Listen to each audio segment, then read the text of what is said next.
Sini. Jangan batuk macam tu. Ish. Teruklah dia ni. Tahu tak, batuk macam tu boleh menyebarkan virus. Bahaya. Oh, no. Boleh memudaratkan orang. Amalkan etika batuk yang baik. Ada tisu tak? Tak ada. Tak mengapa. Boleh gunakan kaedah ini jika berada di tempat awam. Gunakan tangan. Ya, betul. Bengkokkan siku. Tutup mulut. Batuklah.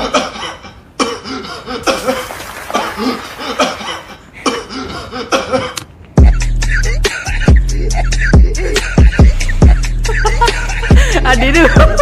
Pesanan ikhlas ini dari Terengganu FM.